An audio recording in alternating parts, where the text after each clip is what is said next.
Shalom, shalom. Shalom, shalom. Oh, tonga soa. Tonga soa. Tsy mahino za tsy haiko a. Shalom, shalom aby Remishay sy ny fianakaviana rehetra ao ambadika. Tratra soa. Aino, tratra soa. Baruch Hashem, Baruch Hashem. Somary tapatapaka. Ay, somary tapatapaka.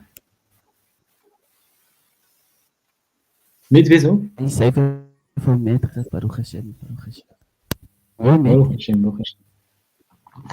Eny ary mety misy le internet somary reraka kely koa. Mety Hashem. Mety zao, maheno zao. Bezrat Hashem. Mety Nay Hashem. maheno ka. Eny ary. Anohy zany tsika amin'ity Mezat Hashem ny Sha'arei Kedusha amin'ny teny gasy, ilay boky nosoratan'i Rabbi Chaim Vital, mpianatry Ari Akadosh. Dia amin'ny chapitre Chelek Aleph zany tsika zao, na manombo zany chapitre voalohany. Dia inona hozy izy no zavatra hodinihana ao anatin'izay chapitre izay. Eto zany tsika tonga dia manomboka hoe Sha'ar Harishon na varavarana voalohany, Bebe'ur Apgam al Yede Hataot Ha'adam Be'inyan Mitzvot. Ireo zavatra dinihina ao anatin'ity chapitre izy zany izy dia ireo zavatra simba vokatry ny tsy fanarahana ny mikasika ny mitzvot zany. Izay zavatra simban'ny Adama zany na simban'ny olombelona rehefa tsy manaraka ny mitzvot tsy manaraka ny mitzvot negatif sy tsy manao ny mitzvot positif na ny fomba sy ny fady. Raha ohatra ka fitinina izay zavatra izay amin'ny teny gasy. Inona zany hoe mivokatra raha ohatra ka ny olona anankiray tsy manaraka ny fomba ary mandika fady. Izay zany raha ohatra tena tsika amin'ny teny gasy. Tonga dia manomboka zany tsika. Askilecha ve'orecha kama gedola ra'at ha'adam ba'asoto achat mikol mitzvot Hashem shasa mitzvot asher lo ta'ase o behiman'o milkayem achat me ramach mitzvot ase asher mitztave bahem la'asot. Manomboka zany Rabbi Chaim Vital dia milaza hoe mila fantarina hozy izy, askilecha, fantaro, ve'orech ary dinio tsara. Kama gadol ra'at ha'adam ba'asoto achat mikol mitzvot Hashem shasa mitzvot. Firy hozy izy ny zavatra ratsy ataon'ny olombelona mikasika an'ireo fady napetraky Hashem, firy ny isany 513 na izay no atao hoe mitzvot negatif, ary ireo mitzvot na fomba positif izay tokony ataony firy ny isan'ny zareo 720. Izay zany atao hoe mitzvot positif. Dikan'izay zany rehefa tsy ataon'ny Adama hozy izy ireo olona ireo, ataon'ny olombelona, dia zavatra ratsy no zavatra mivokatra n'izany. Tsy zavatra tsara mihitsy zany fa zavatra ratsy. Ary izy miteny mihitsy hoe izy zany raha vakintsika izy zany tsika tsy andeha aingana fa ataontsika tsikelikely satria hitantsika moa zany tamin'ny farany teo fa rehefa mamaky an'ity boky Sha'arei Kedusha ity, raha ohatra ka mamoaka ny zavatra anankiray Rabbi Chaim Vital mila fantarina fa manafina zavatra amanjatony na arivony n'iny zavatra iny. Izay no mahatonga hoe allo andeha moramora kely mihitsy. Askilecha hozy izy. Averiko zany izy hoe firy hozy izy ny zavatra ratsy vitan'ny Adama rehefa miresaka ny antsoina hoe mitzvot positif sy mitzvot negatif. Inona ny zavatra remarquenareo amin'iny phrase voalohany iny. Mezat Hashem.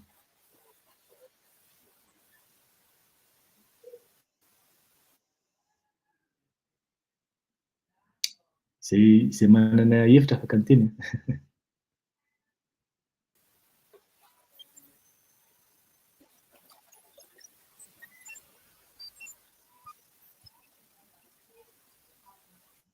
Tsy fantatro fa misy miteny fa tsy henoko aloha.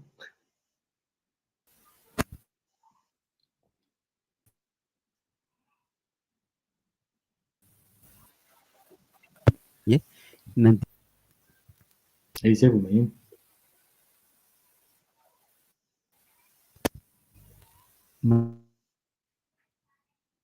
maheno ve?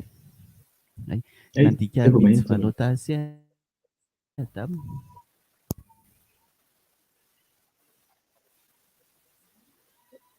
Ahoana? Averina keo azafady, ohatrany somary misy Nandika tara kely mitsy le izy de ohatrany valotasy. tapatapaka le micro. Iza?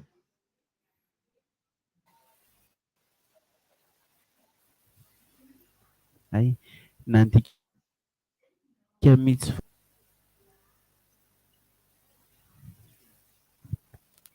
Bon, somary tapatapaka le izy sady ohatrany tara be vao tonga le feo. Abezata chaîne.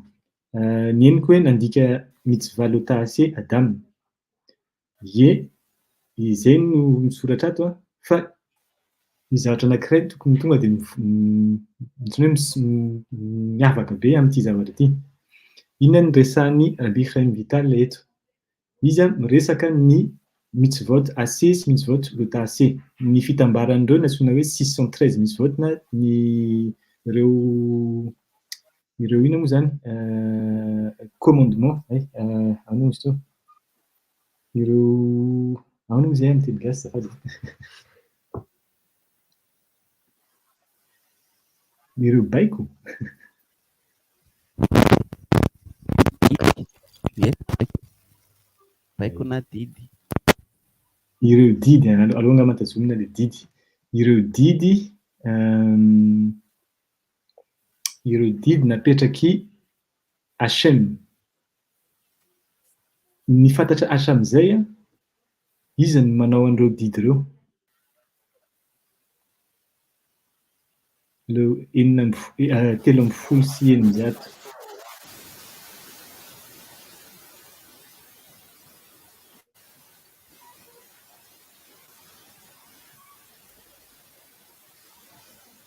Allô? HM no name an'ireo didy ireo. De izy no tokony manantanteraka azy. Ny olona, olombelona. Zay ve ny fiteny hatramin'izay?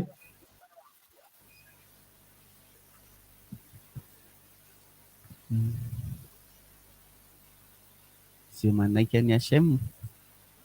Izy no manaiky any HM. Israel. De iza zany tokony manatanteraka an'izy ireo? Ny Israel zany no tokony manatanteraka azy. Zay no nampianarina rehefa mianatra Torah raha misy olona hoe liana amin'ny resaka Torah de tonga de fantatra fa ny antsoina hoe miresaka ny judaisme fa aloha tazomina hoe fanarahana ny Torah dia tonga de mandray ny tsy hoe mandray moa zany fa izay no anisan'ny zavatra ho takiana amin'le olona te hiditra amin'izany antsoina hoe Torah zany na judaisme. Tsy maintsy manatanteraka zany izy ny mitsy vote positif sy ny mitsy vote négatif. Na ireo didy tokony atao sy ireo didy tokony didy tsy azo atao, tsy azo dikana zany. Nefa eto inona ny zavatra teneniny Ibrahim Vital? Ha Adam. Tsy miteny izy hoe Israel na Bene Israel fa tonga de ha Adam. Vao eo fotsiny zany tsika vao miresaka vao mamaky zany tsika eo de tokony mametraka fanontaniana fa maninona koa Ibrahim Vital miteny hoe ha Adam. Firy hozy izy ny zavatra simba ny Adam? Raha tsy efa tsy manaraka ny didiny HM. Azafady fa ny manaraka ny didiny HM no antsoina hoe Israel fa tsy ny Adama rehetrarehetra, tsy ny olombelona.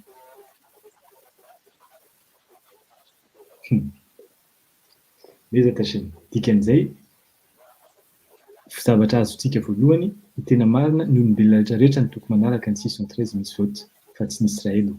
Ary zay zavatra zay no Satria zany ohatrany hoe ny zanak'Israela amin'izao fotoana ohatrany hoe lasa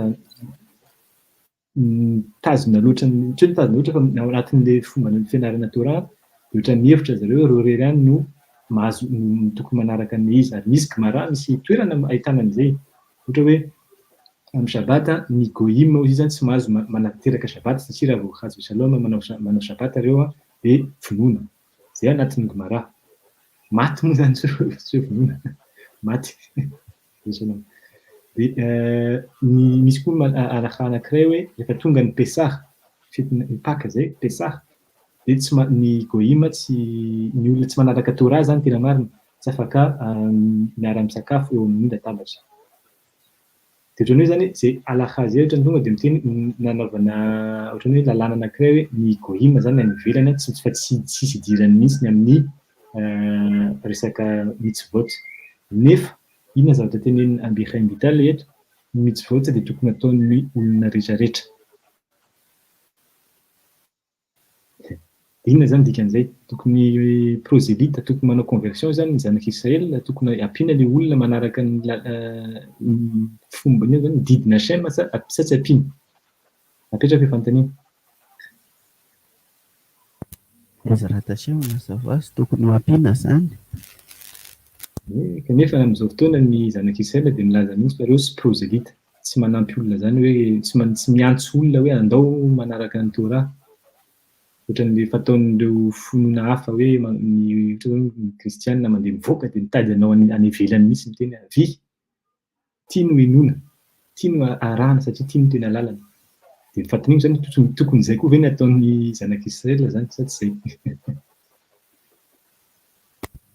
Ezrat Hashem rehefa tonga ilay olona hitady any Hashem dia ampiana izy. Fa alohan'izay zany ianao tsy manao ninina. Miandry fotsiny. Misy mitototofot dia lasa orla goïm. Ezrat Hashem. Eny ary. Ndao tohizana ny texte.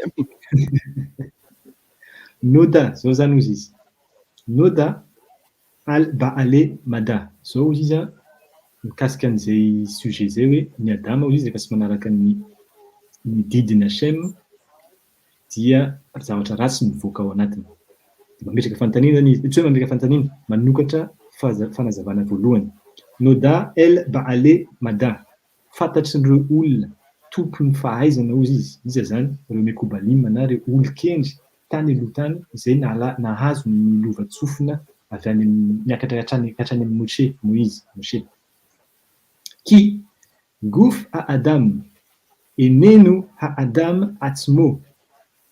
Satria izao izy mifantatry olon-kendry tany aloha tany, zavatra efa fantatra hoe ny vatan'ny olombelona hozy izy dia tsy io no antsoina hoe olombelona. Mitsad haguf, ilay antsoina hoe vatana. Ki ze nikra basar ha-Adam, satria io vatana io izy no antsoina hoe basar Adam na nofitra na ny nofitra ny Adam. Inona zany ty vatana ty zany zao voalohany indrindra, teboka voalohany.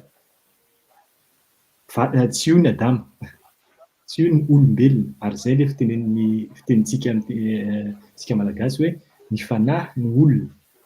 Ny fanahy ny maha olona fa tsy ty vatana ty. Ty vatana ty hitany inona hozy izy ty vatana ty? Tasy hoe tohiziko ke moshe katov arakin'izay voasoratra hozy izy amin'ny Iov or ubasar talbisheni uba atzamot de gidim tiskecheni.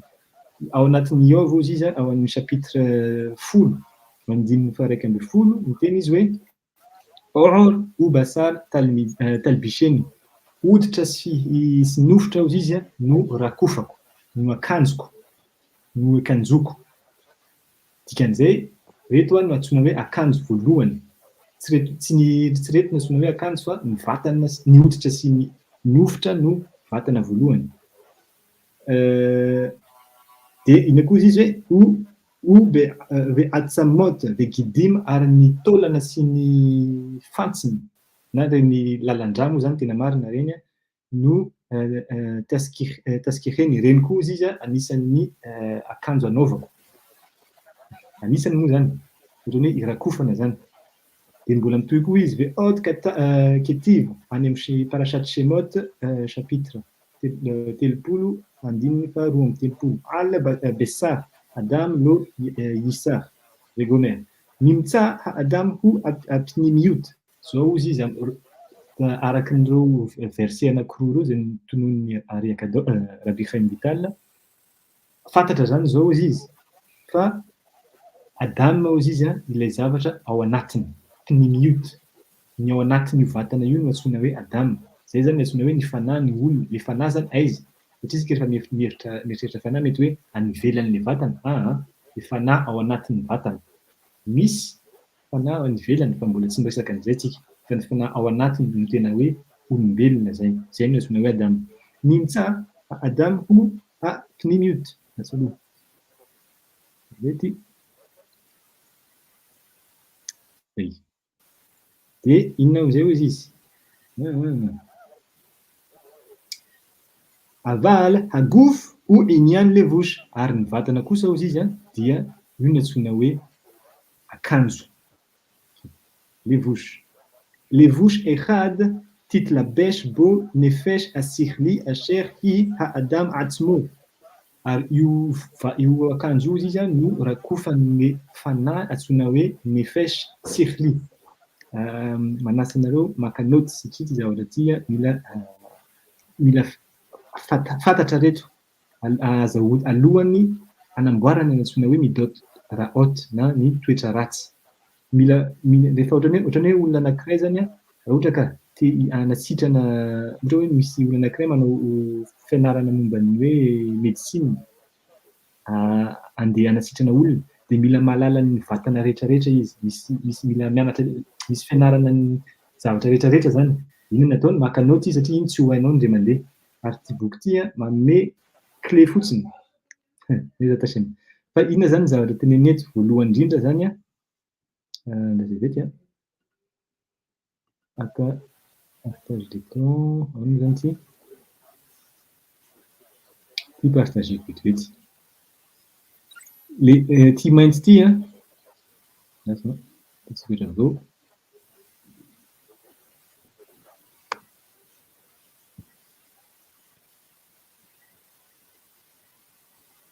ny mainty no izy izy ho antsoina hoe ny vatana ary ilay nefesh ao anatin'io vatana io zay ao zany mirakitra rakofana ny antsoina hoe nefesh soratako amin'ny teny hébreu aloha nefesh sichli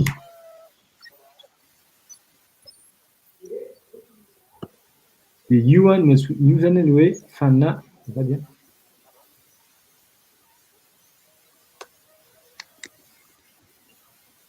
fanahy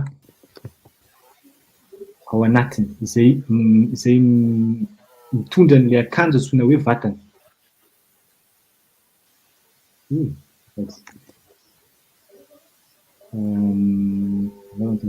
izy zay mazava ve le izy aloha zao ohatran'izao Baruch Hashem mazava tsara ohatran'izao zany le izy dia inona ho izy nefesh sichli zany mila fantarina fa io no tena antsoina hoe Adam sichli inona dikany hoe sichli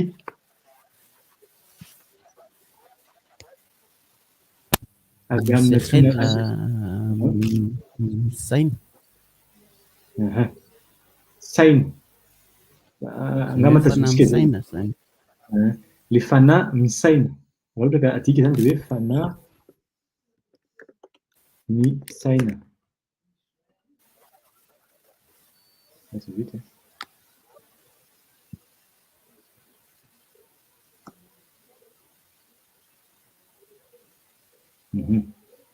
fanahy misaina zay no antsoina hoe nefesh sichli io izy no antsoina hoe Adam ty zany no tena hoe Adam fa tsy Adama zay fa ty ray ty tsy Adama fa inona ty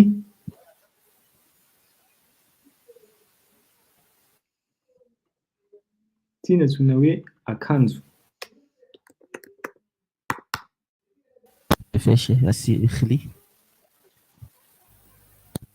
Ny vatana ka, ny vatana no akanjo, akanjon'ny fesasirihana zay le izy.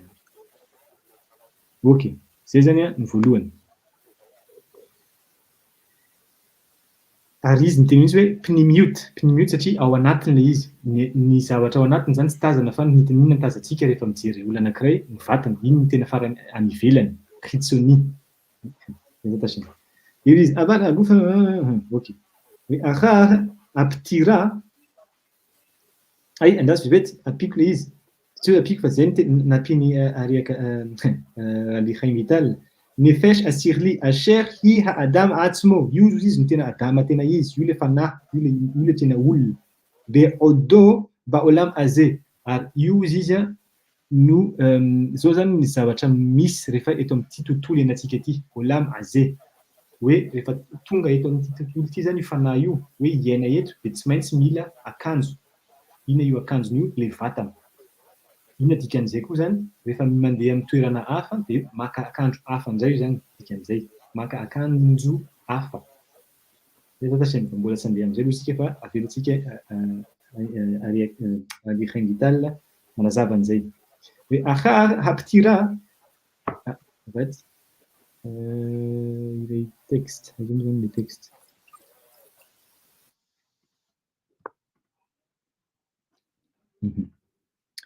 Aha aptira yufshat me alav alevush aze de yitlabesha belevush zar venaki ruhani ukemo shekatuv hasiru habgadim hatsoim vegomer anemi zecharia ve halbesh otcha mahalatsot hu anikra chaluka ve rabanan.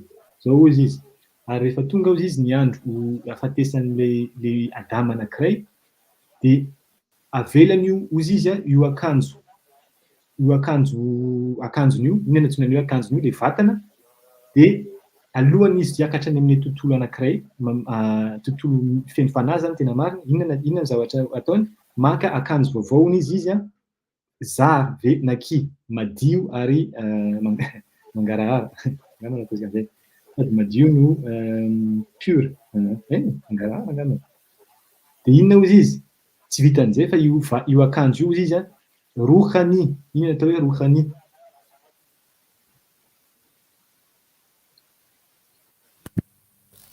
Akanjo ara-panahy. Akanjo ara-panahy fa tsy miteny hoe ara-batana moa zany. Tsy zavatra ino spirituel zany izy fa tsy materiel. Zay no tena marina. Dikan'izay misy akanjo hafa any amin'ny toerana any. Rehefa miala eto zany le olona. De tsy vitan'izay fa zay ozy izy no hita any amin'ny Zecharia. De miteny izy hoe rehefa tonga Zecharia tany akaikin'ny Hashem de izy asory ozy izy io akanjo malotonao io. Akanjo feno loto io satria ianao eo anatrehan'ny Hashem zao. Ary mindana ny akanjo anankiray faran'izay tsara indrindra. Io akanjo farany tsara any anatin'ny pasokiny verset-n'izy moa Zecharia io no antsoina hoe chaluka de rabanan. De andaso indray. Raisina anao daholo ireo satria ilaina de ilaina. Ty zany amin'ny antsoina hoe olam aze zao ny zava-mitranga. Rehefa miala eto amin'ity tontolo ity tsika de inona ny zavatra mitranga? Miala le fanahy ty de maka akanjo anankiray hafa. Fa inona io akanjo anankiray hafa io? Ohatran'izao zany. Io izy no ekanjony. Ahoana mampiakatra an'ity eto ambony?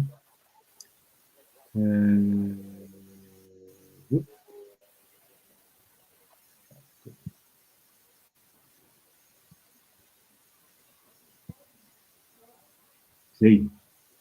Ty zany rehefa any amin'ny olam tsy eto intsony fa efa olam araka spiritual zany le izy. De rehefa maty zany de avy eto izy miala, avelany io izy tsy vatana ity ray ity dia miditra amin'ny vatana iray vaovao. Dia inona ny anaran'io vatana vaovao anankiray io? Io no antsoina hoe Chaluka. Chaluka de Rabanane. Inona dikan'izany? Khelek zany ohatran'ny hoe anjaran'ny rabanane zany. Chaluka de Rabanane.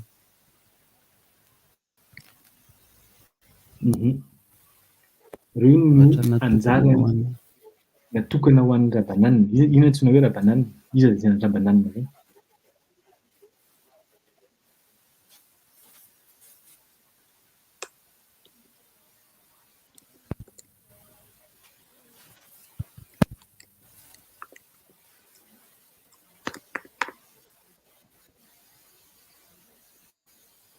Zay.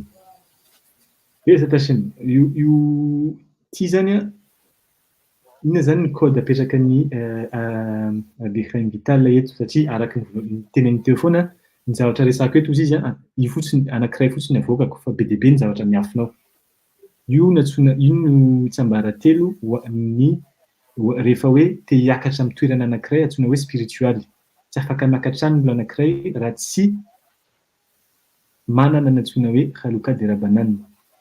Na misy vatana anankiray zany miandry anazy zany, iny vatana iny vatana madio sady mangarahara. Zay moa fiteny. Merci Bezra Tachem. Zay zany a ny tanjona raha ohatra ka te hiakatra.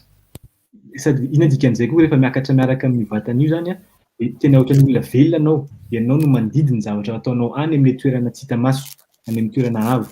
Satria raha ohatra ka ny fanahy fotsiny makany a, fa tsisy an'ilay vatana, dia manjary ohatran'ny hoe zany hoentin'ny rivotra anao fa tsy afaka mandidy hoe any no andehanako sa any tokony ty no tiako atao.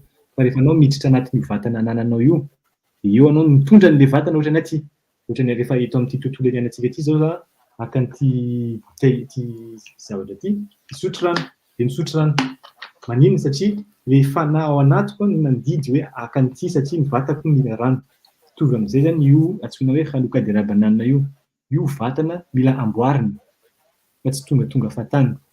Dia zay no mahatonga ny hoe raha ohatra ka te hanana an'izay expérience, tsy hoe expérience fa hoe zay ny fataon'ny olon-kendry ny Kobalima tany aloha rehefa isaky ny Hatsot mifoha manao Birkata Shahar, manao tikkun Hatsot, dia avy eo mianatra miaraka amin'ny Akadosh Baruch Hu. Ahoana ny fomba fianaran'zareo any? Satria efa manana ny vatany zareo, zareo miandry an'ilay fanahy avy aty ho alefa makany. Dia rehefa lasa any ny fanahy, inona ny zavatra mitranga? Miditra ao anatin'ny vatany, dia ao amin'izay izy tonga dia mandeha fatan'ilay toerana, mandeha izy mianatra miaraka amin'ny Hashem. Dia fatanina zany, ahoana nazahoana an'io vatana io? Ahoana ny fanamboarana an'io vatana io?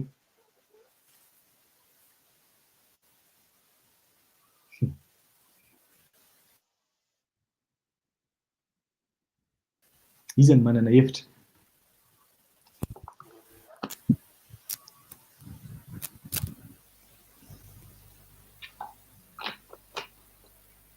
Misy fanontaniana. Afa-pirampanida, fanontaniana mivaly fanontaniana ilay izy.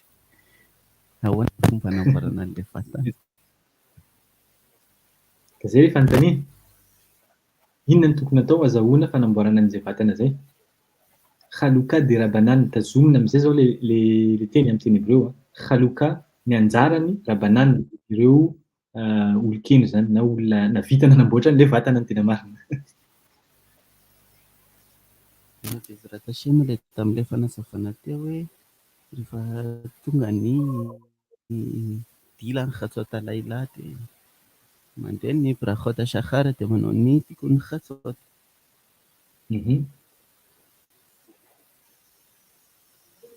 Dia neva Bezra Lasa somary tapaka izy teo. Tachem mba fanamboarana azy. Hay, inona ny zavatra niresantsika teo aloha? Lasa averiko ilay averiko ilay fanazavany ary Birahim Vital. Inona ty pasoko ty? Fa maninona izy niresaka an'ity? Inona ny zavatra resantsika tao?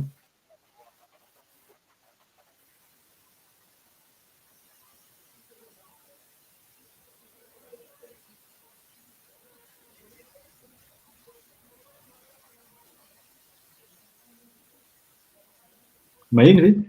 Resaka ie maheno. Resaka Ie. ino ty Averoty.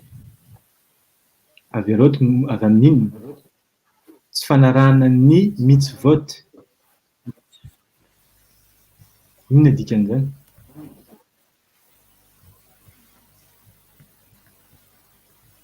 Rehefa manaraka mitzvot ny adamo anankiray dia anisany manamboatra vatana izy amin'izay. Satria inona no antsoina hoe 365 mitzvot lotase, ireny no antsoina hoe lalan-drà sy ny fantsina rehetrarehetra ao anatin'ny vatana.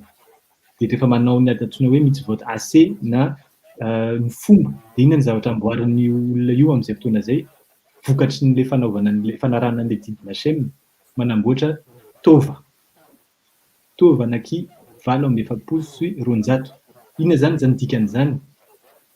Ary le Chaim Vital dia milaza eto fa rehefa tsy manaraka an'io anao chaz veshalom, sady mandika ny fady no tsy manao ny fomba, dia tsisy vatana ho vitanao mihitsy any.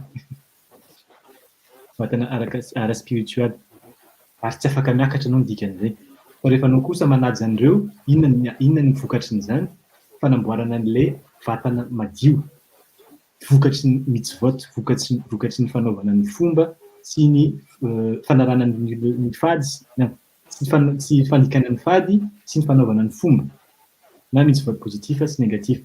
Zay ny zavatra teneny, tsy ny teneny moa zany fa zay no miafina ambadika an'ireo pasoko ireo satria zay no mahatonga ny Rabbi Chaim Vital ariaka daholy miverina satria izy no nampianatra azy fa Baruch Hashem. Matoa izy miresaka 613 mitzvot amin'ny voalohany, dia faharoa miresaka Chaluka de Rabbanan, misy fandraisana izy roa. Fa rehefa mianatra zany tokony tsy tapatapahana mihitsy ny fomba fisaina nametrahan'ny olon-kendra antsoina hoe Rabbi Chaim Vital amin'ny boky io. Mazava ve zay? Mazava, Baruch Hashem. Dikan'izay manaraka lalàna, zay no azahoana vatana madio ary afaka baikoina rehefa ny ambony. Satria raha ohatra ka misy ohatra hoe manaraka lalàna olona fa mbola misy sasany ataony dia misy sasany tsy ataony, mety manana an'ilay vatana izy efa any, fa inona ny zavatra mitranga? Mety tsy henoiny ilay baiko. Hoentina amin'ny toeran-kafa chaz veshalom. Bezat Hashem. Mba ho azo tohizana. Chaluka de Rabbanan. Ukemo levush guf ha'adam ya'asu ha'uman. Fanontaniana Rabbi. Ken.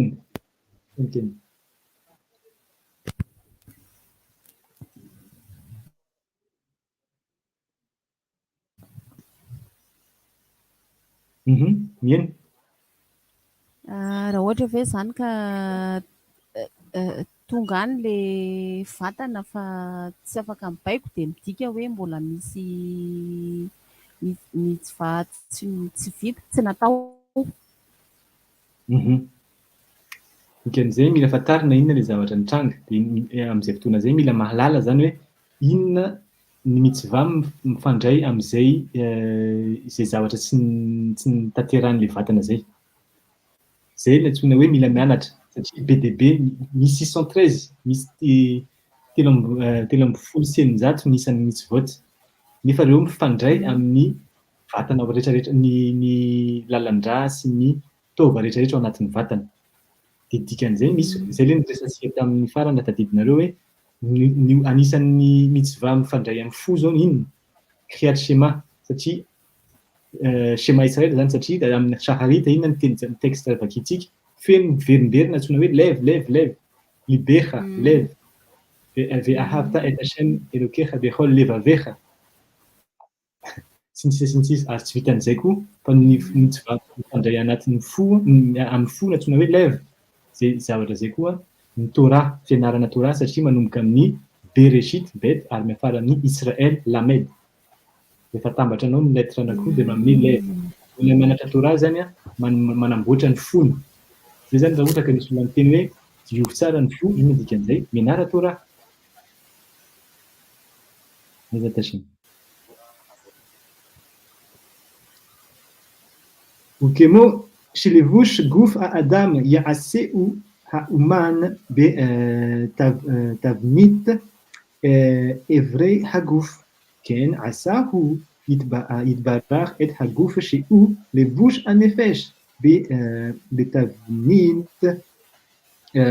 دي يكان النفش برمخ إبريم لهم دي لهم زفت شسا جديم مكشي همكشريم إت إبريم روزيس توني فانزيت تايلور فانزيت ماشي وكيمو شبه جوف Adam Yasu Uman ohatran'ny hoe misy mpanjaitra ozy izy anamboatra akanjo anankiray tena izay manaraka ny vatan'ny olona anankiray zay no fataony mpanjaitra efa hoe ohatra hoe misy hoe manao commande vidy akanjo tena hoe manaraka ny endrika ny vatany dia ohatran'izay mihitsy izy zany nataony Akadosh Baruch Hu momba n'ilay vatantsika izay mifandray amin'ny fanahy. Inona dikan'izay? Raha ohatra ka antsika zany mijery vatana dia hita tazana ao amin'io vatana io ilay endrika an'ilay fanahy. Raha ohatra ka olona anankiray lehibe sady matanjaka dikan'izay ao anatin'ny vatana io nanaovan'ny Akadosh Baruch Hu anazy, Hashem anazy mba mitovitovy amin'ny vatany. Iza Hashem zany tsy lalina amin'izay fa zay fotsiny ny zavatra voalohany azontsika amin'izay texte izay. Omanina mety va dia hozy izy hoe zay hozy izy nahatonga an'Akadosh Baruch Hu nanao inona? Nataony hozy izy zany ny vatana mba ho akanjon'ilay nefesh hitantsika teo nefesh asikhly izy io. Dia ao anatin'ny vatana io izy zany misy azafady ao anatin'ny nefesh io izy le nefesh io zany le spiritualité zao le fanahy misy tova sy misy lalan-drà hozy izy ao anatiny io nefesh io zany tsika tsy mbola tsy miresaka vatana. Inona dikan'izay? Dia hozy hoe io reny lalan-drà reny hozy zany no mampifandray an'ny tova be dia be. Gasy fa ataoko sary bibikiny mety efa mazava izy fa mila mazava tsara. Eto zany tsika zao vita ty dia iny inona zany manampy tena sekombony izay loatra.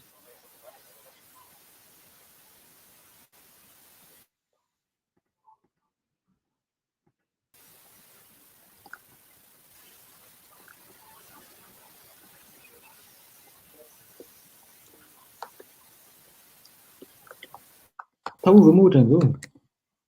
Tova, sa tova?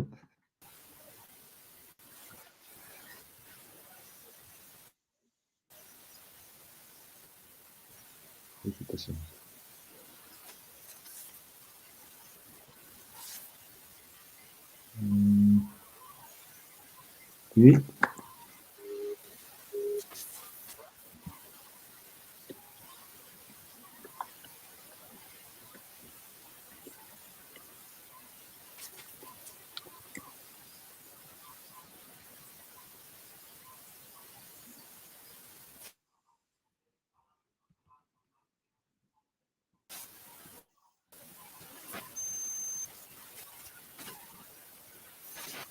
Ok. Ouais, il a ça que ici. D'accord.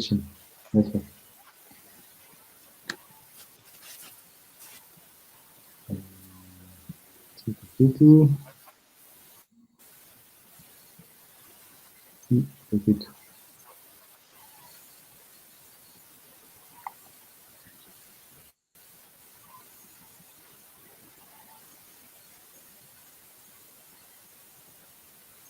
Ao anatin'ity vatana nefesh ity zany ahitana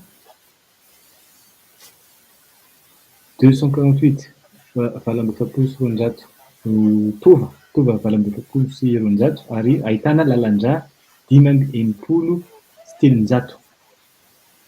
Dia matoa misy an'izay ao anatin'ny fanahy io antsoina hoe nefesh asikhly ilay hitantsika teo dia misy an'izay koa zany izy ataona Hashem mitovy amin'izay mihitsy ny ao amin'ny vatana ilay akanjo ho anaovana tena manaraka an'izay.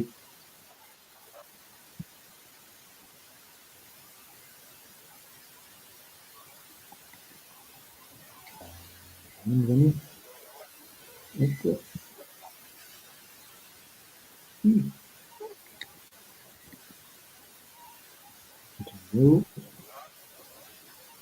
Ohatran'izao.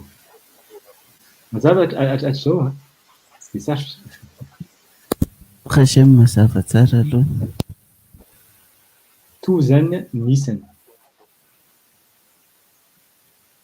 Fa misy zany taova sy lalandrà spiritual de mifandray mivadika spirituel sy izy lasa material fa mitovy ihany nisany ao amin'le vatana antsoina hoe akanjo iainantsika eto amin'ny eto amin'ity tontolo ity.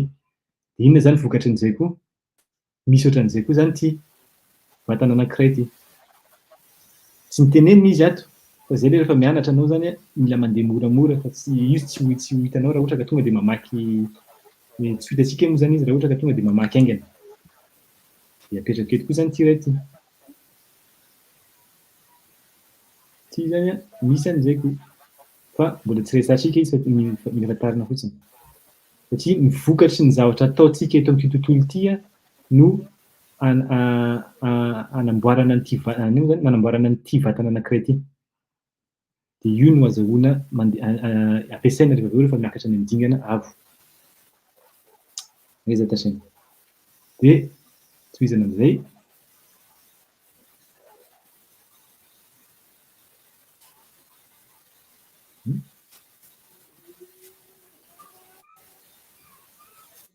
Ok.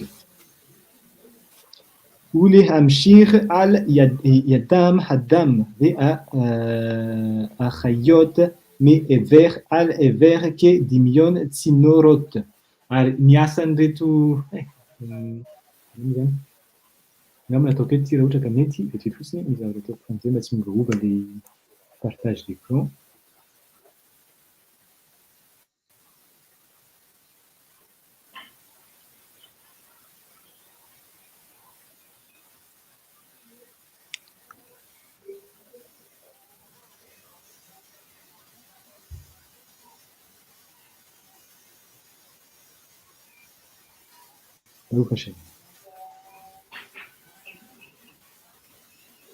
De zao izy izy ny asan'ireto lalandrà reto zany izy izy dia mitondra ny sakafo avy amin'ny alalan'ny rà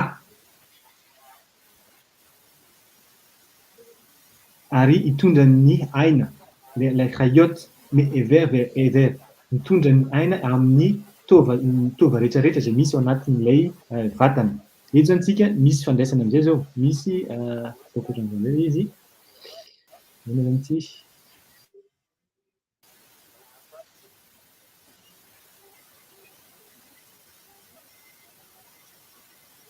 reto zany le lalandrà avy aty le izy avy aty amin'ny ataoko ohatravotsiny zany hoe tokony moramora raha misy tableau fa aleo atao ohatran'ity satria am'zay mba mazava tsara ty.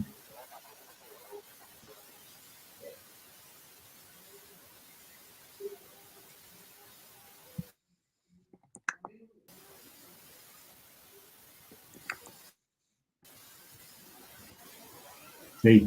Reo zany ny lalandrà de mitondra hozy izy ny aina sy ny sakafony reto tova reto. Makany zany ny lalan'le izy avy aty aina ngamba fa mazava zay. Ie. Izay hozy izy. De inona ny zavatra mandalo ao anatin'io zavatra io? Ao anatin'io reo lalandrà ny rà.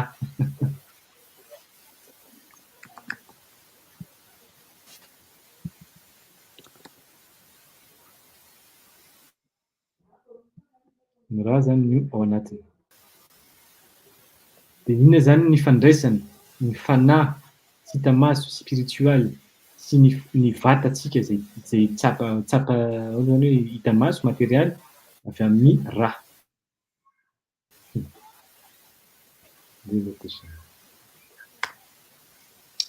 De zao am'izay hozy izy.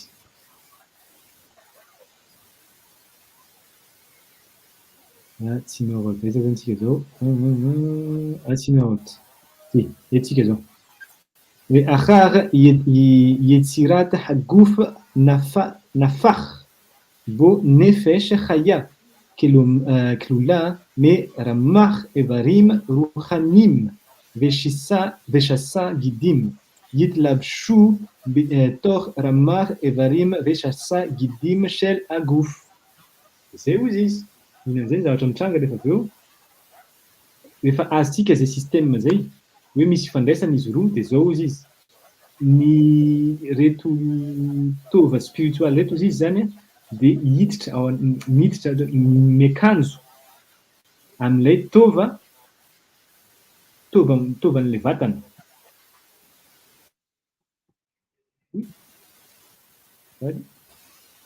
Ary lalandra zany miditra ao anatiny. Reto zany akanjony reto lalandra spiritual reto dikan'izay miditra ao tokoa zany ilay fanahy antsoina hoe nefesh asirli. Ao anatiny ao zany izy rehetrarehetra. Ary averiko indray Arabe Khengidal tsy miteny an'izay fa mitovy amin'izay ihany ny zavatra mitranga rehefa mampiasa an'ity vatana anankiray antsoina hoe Khaluka dia Rabanana ity. Mila miakanjo zany ity hoentina ity fanahy antsoina hoe nefesh asirli ity dia miakanjo amin'io Khaluka dia Rabanana. Hesitation. Ok. Tsisy fantaniana. وآز بوعليم إفري ها نفش بأولتان على يدي أكليم شئم إفريم إفري هجوف كجرزين بيد ها خدسف بو. عارف بيتا وزيز زاوجة زي دي وزيز ويتلبش بوت وآز بوعليم إفري هالنفش أرني ني أكسيون أتون رني توف أرا spiritual رني وزيزا على يدي أكليم روزيزا سما فيتا منو أسا na manao action anankiray reny nefesh reny tova ara spiritual reny raha tsy avy amin'ny alalan'ny kelim na le fitaovana na inona natao hoe kelim ilay tova tena materialy. Dikan'izay ny spiritualité zany tsy afaka manao ninninona raha tsisy ny antsoina hoe vatana. Ny zavatra ao anatiny ny fanahy ny spiritualité zay izy. Amin'izay fotoana zay zany ilaina ny vatana ary ny vatana ambony indrindra satria raha tsisy ny vatana tsy afaka manao ninninona. Fa ny fanahy dia hany fotsiny mijery fa mivavaka mba hoe zavatra ho tonga ilay zavatra. Nefa afaka atao izay zavatra zay ny manao action amin'ity tontolo ity avy amin'ny alalana antsoina hoe kelim. Ary io zavatra io mitovy raha ohatra ka azontsika ilay concept satria misy zany ny antsoina hoe orot na fahazavana dia misy ny antsoina hoe kelim na ilay fitaovana andraisana ny fahazavana. Rehefa reo no miara-miasa fa tsy miady dia mavita zava-dehibe. Inona dikan'izay or zany ny antsoina hoe zahara na lahy. Ny kelim na ny fitaovana raisitsika amin'ny fitaovana araka ny fahendrena izy fa tsy hoe fitaovana ohatran'ny hoe fitaovana hazo shalom fa ny fitaovana zany ny antsoina hoe nekeva na vavy. Rehefa miara-miasa zany ny lahy sy vavy dia mitafiditra ao anatin'ny keli ny antsoina hoe orot. Inona dikan'izay ny orot fotsiny na ny lahy fotsiny mazava fa tsy mavita ninninona. Fa rehefa miaraka amin'ny kely zay vao mavita manao action eto amin'ity tontolo ity. Zay koa fampianarana anankiray ny vegetation. Hoe agofaniny beyad ha khotsebo ve ha reaya laze ki lo yifalu evre hagouf بأولتام إلا بأود هنفش بهم عيان رؤى وأذن شماء. Rehefa zao kosa hozy izy.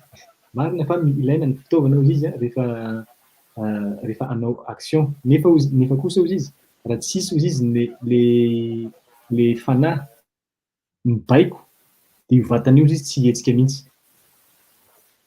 Dikan'izay vatana fotsiny tsy mihetsika. Ny fanahy fotsiny tsy mahavita zavatra. Rehefa miara-miasa izy roa zay vao sady mihetsika no mahavita zavatra. Marche. Hesitation.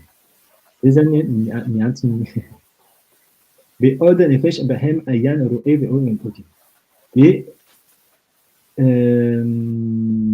وبهيستلك هنفش خشخو أرؤوت بأروبوت ونتبال باتلو كل أخشيم مي رماخ إذاري rehefa miafina tsy hoe miafina zany tsy tapatapaka ve izy fantasy Tapatapaka.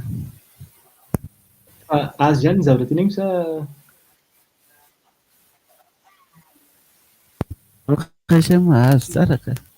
ay raha ohatra tapatapaka man sy fantasy ie de zay ozy izy rehefa zao zany le izy rehefa ao anatin'io le fanahy zany le tova spiritual na le fanahy ao anatin'le vatana miafina ao ambadika an'ity vatana ty akanjo ty ao ambadika ao izy fa izy no mibaiko manome ohatra hoe zao ny atao de zay le vatana vao mandeha raha ohatra zany misy hoe vatana anankiray tsy manaraka ny sitrapona tsy manaraka ny baiko na ny didin'le fanahy ao anatiny misy olana zay zany fifandraisana am'le antsoina hoe gidim no antsoina hoe ny lalandrà inona dikan'izay misy olana zany ao amin'ny tsy fanaranany tsy fanajanany fady satria izy reny antsoina hoe 613 mitzvot 365 mitzvot négatif ny zavatra reto averiko nareo rehefa vita ty de mila midinika satria be dia be ny zavatra azo amin'ity zavatra vakitsika ty sika afaka manokatra an'le manokatra ny isaka ny teny anankiray satria lalina be le izy ny tena marina ve'oro khashru aro be'arubot ve'nitbaltelu kol akhoshim me ramah evarim inona ozy izy ny teneny ato ohatra ka adika kely fotsiny kol evarim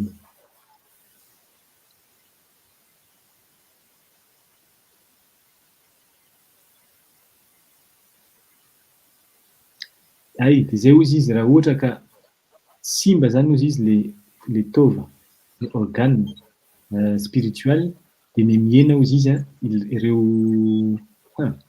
inona antsoina hoe sens les 5 sens ohatra hoe ny fahitana inona atao hoe sens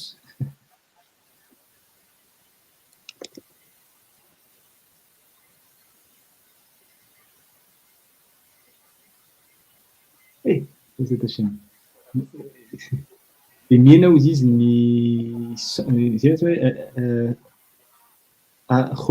khoshim zany antsoina hoe sens na sensation misy fahatsapana fahatsapana zany togatogaraha mihena ozy izy ny fahatsapany le tova tena materialy de hatramin'ny Hadre Shalom raha ohatra ka midina zany ny spiritualité ny maso de jamba le olona hitasika zany zao fa misy fandraisana ny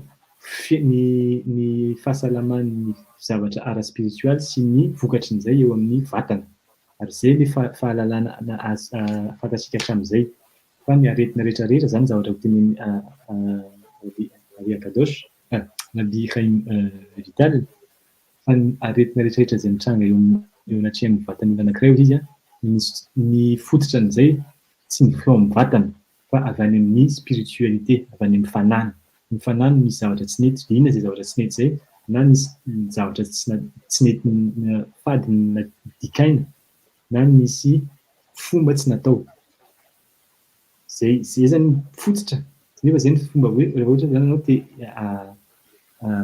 anamboatra olona na tsy anamboatra olona anamboatra olona fa raha ohatra te hanasitrana olona anankiray de mila fantarina zany inona aiza zay tova simba zay na tsy tova marary na inona lay lalandra tapaka inona dikan'izany le tova marary dikan'izay misy vote positif na le fomba le lalandra tapaka na misy vote négatif na le fady de rehefa hitanao zay de fantatrao zany inona ny zavatra tokony atao anamboarana an'izay ara spiritual rehefa vita iny de miova koa ny eto amin'ny vatana ary le izy tsy resaka fahagagana fa zavatra ohatran'ny science tsy ohatran'ny science le izy zavatra précis Rehefa atao ilay zavatra tonga dia sitrana. Fa tsy misy hoe mety ho sitrana sa mety tsy ho sitrana. Raha ohatra ka amin'ny lafin'ny vatana fotsiny no sitrana dia tsy vita mihitsy ny antsoina hoe ny fototra an'ilay aretina. Nefa izay ny zavatra misy amin'izao hoe rehefa marary tsy maintsy tonga dia ny vatana no sitrana. Izany tsy midika hoe tsy sitrana ny vatana. Sitrana ny vatana fa raha sapiana amin'ilay fanasitrahana ny fanahy miaraka aminy dia miverina ihany ilay aretina. Ary izay no mahatonga rehefa hoe mitsabo ny olona taloha sy ny olon-kendriky indrindra rehefa mitao dia tsy maintsy miaraka amin'ny antsoina hoe tesova na misy fibebahana miaraka amin'izay zavatra izay satria amin'izay tonga dia hoe marina fa ny vatako no marary fa fantako koa fa ny fanahy no nahatonga an'izany. Ary ny marary izany ny fanahy dia mibebaka amin'ilay zavatra tsy mety natao. Izay no antsoina hoe tesova. Fanafody. Na mody.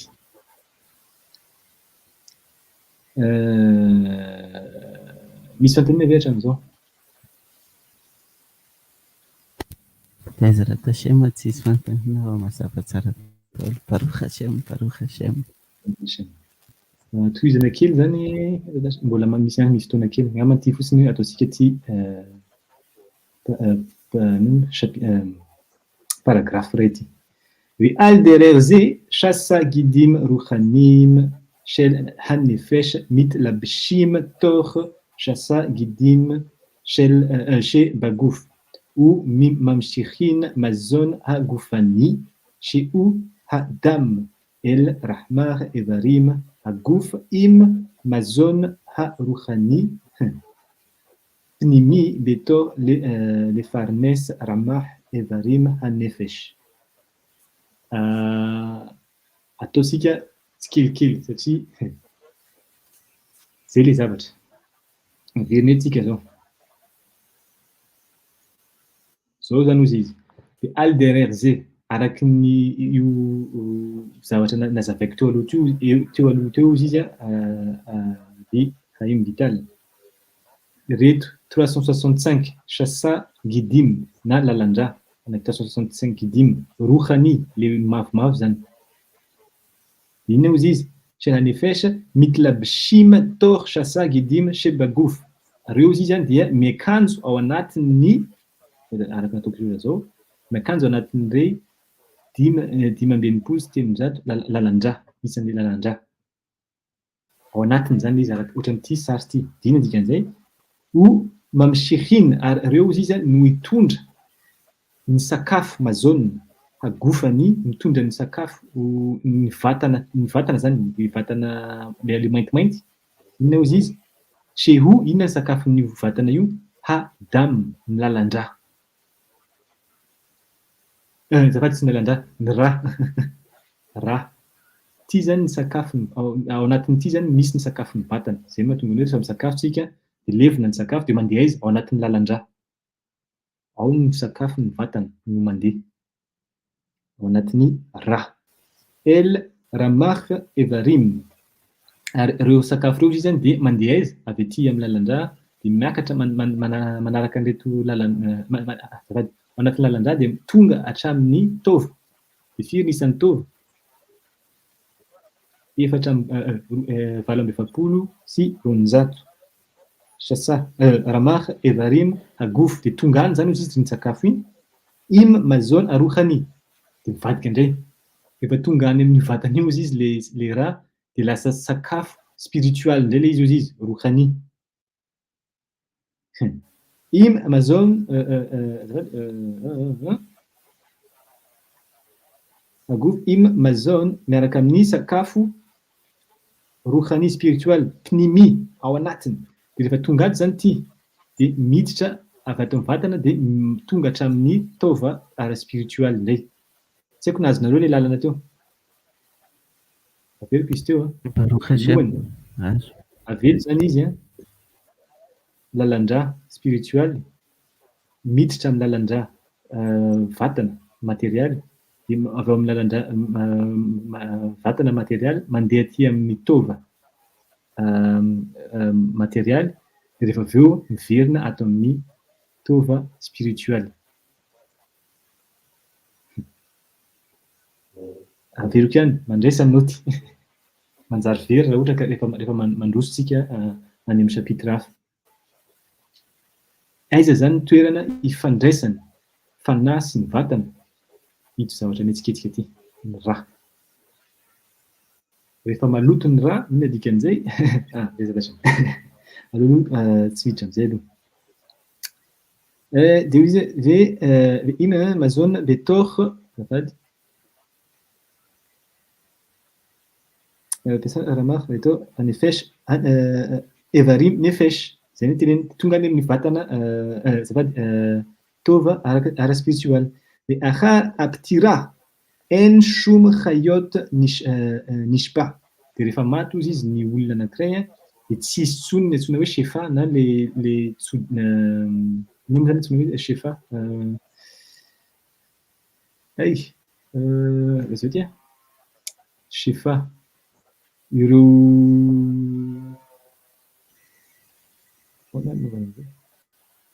inona atao hoe shefa? Amin'ny teny gasy. Ny shefa moa le ino ty ohatran'ny hoe karazana ohatran'ny karazana fantsona ihany le izy mitondra zavatra avy any ambony ohatra. Tsy fantsona ka, fa le zavatra mandeha ao anatin'ny fantsona.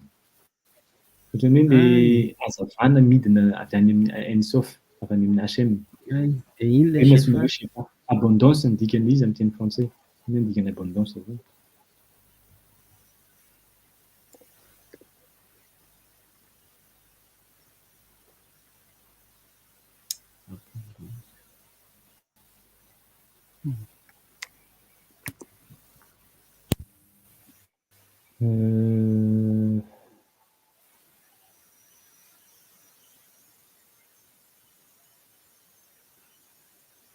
Ahoana mahavakana ity?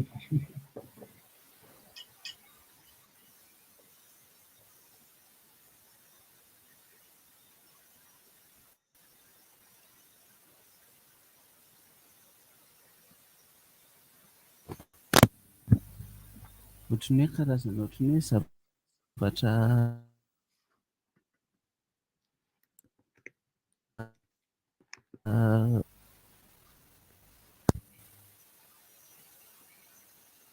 Ahoana tapatapaka izy teo? ohatran'ny hoe zavatra misy foana zany le izy tsy tapaka mihitsy fa eo foana. Ny shefa zay mantsy mila mianatra ny teny hebreo satria amin'ny teny hebreo izy azo tsara fa Bezat Hashem hoe ny shefa zany no mitondra fahasoavana sy hery sy ny inona moa atao hoe shefa? Ny shefa dia hoe bene chaye maisonné. Bene ny zanaka antsoina hoe shefa. Ny richesse angamba ny tena dikan'izay, inona antsoina hoe ny fananana. Harena. Harena tena izy. Shefa angamba zay ny dikany shefa. Harena.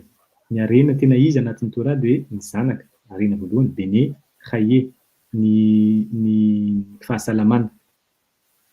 Satria velona, salama. Dia maisonné ireo zavatra rehetra ilaina azahoana miaina eto amin'ity tontolo ity. Sakafo zany. Dia rehefa mila sakafo zany dia mila ny antsoina hoe ny vola ivilana sakafo. Misy tany sy ny sisa sy ny sisa. Bene chaye maisonné no antsoina hoe shefa. Dia rehefa maty ozy izy ny olona anankiray dia ireo shefa reo izay avy any izy no manome an'ireo shefa reo Hashem. Tapaka ozy izy vita zay ny shefa dia tsy afaka tsisy hery intsony zany le fanahy ao anatin'ny vatana mampidina ny antsoina hoe shefa. Zay ozy izy. Aha aptira en shum chayot nishpa. Tsisy aina intsony zany ozy izy no ampidin'ireo fanahy reo. Dia guide haguf gamken mit parkin ou mit rakvim kemo ramar evarim. Ary rehefa tapaka ozy izy zay shefa zay avy any amin'ny Hashem dia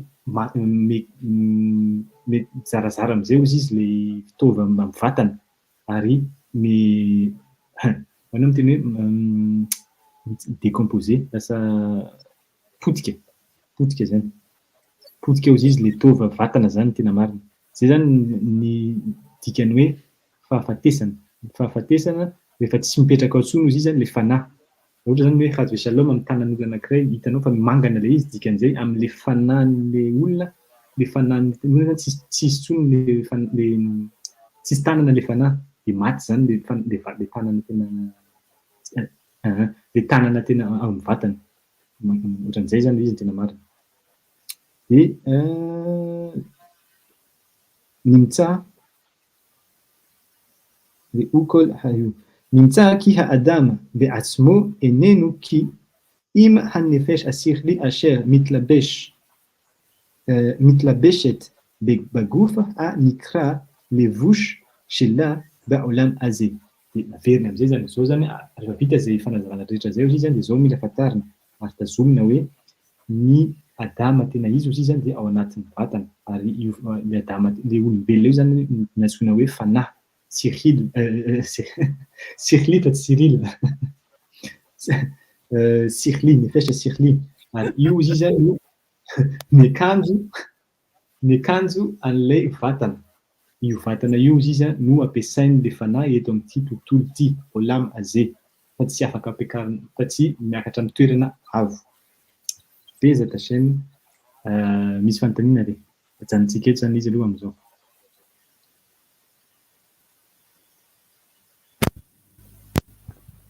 Baruch Hashem, Baruch Hashem. Baruch Hashem. Zay zany raha tsisy fanontaniana dia ajanontsika eo zany izy zao Baruch Adonai Olam Amen. Toda Rabba Ekulam dia amin'ny herinandro indray. Bezat Hashem. Kol Tov, Chasako, Baruch. Toda Rabba Laila Tov.